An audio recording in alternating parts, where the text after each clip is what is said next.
কড়াইতে প্রথমে দিয়ে দিলাম সর্ষের তেল। তেলের পরিমাণটা একটু বেশি করে দিলাম। আমার ফ্রিজে ভেটকি মাছের একটা লেজা, মুড়ো আর একটা পিস ছিল, আজকে সেটাই রান্না করছি। আর কিভাবে করছি ভেটকি মাছের এই রসাটা সেটাই তোমাদের সাথে শেয়ার করলাম। মাছটাকে উল্টে পাল্টে ভালো করে ভেজে তুলে ওই তেলের মধ্যে দিয়ে দিলাম পেঁয়াজ কুচি।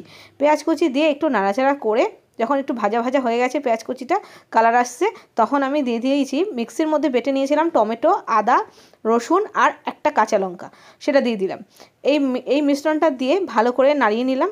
আর তার সাথে সাথে একেবারে দিয়ে দেবো মশলা। মশলার মধ্যে পরিমাণ মতো নুন, হলুদ, জিরের গুঁড়ো, ধনের গুঁড়ো, লঙ্কার গুঁড়ো। এবার সব কিছু দিয়ে ভালো করে মশলাটাকে না একটু সময় নিয়ে কষাতে হবে। আর আমি কাঁচা লঙ্কা বেটে দিয়েছিলাম, আর এখানে আমি দিয়ে দিলাম তোমার কাশ্মীরি রেড চিলি পাউডার। আর তারপরে একটা লঙ্কা আবার এমনিও দিয়ে দিলাম। দিয়ে মশলাটাকে বেশ ভালো করে কষিয়ে নিয়েছি। দেখো কালার, সুন্দর একটা কালার এসে গেছে। তখন দিয়ে দিয়েছি ঝোল, খুব অল্প ঝোল দিয়েছি। দিয়ে ভেজে রাখা মাছটা একবারে দিয়ে দিয়েছি। ঝোল আর মাছ একসাথে যখন সুন্দর করে ফুটে উঠেছে, তখন আমি নামানোর আগে দিয়ে দিলাম উপর থেকে একটু ধনেপাতা কুচি।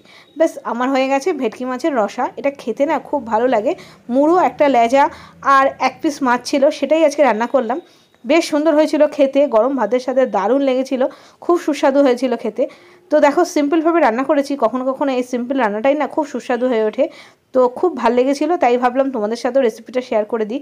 তো কেমন লাগলো জানিও। আজকে এই পর্যন্তই, দেখা হচ্ছে আরও নতুন নতুন রেসিপির সাথে। ততক্ষণের জন্য বাই বাই।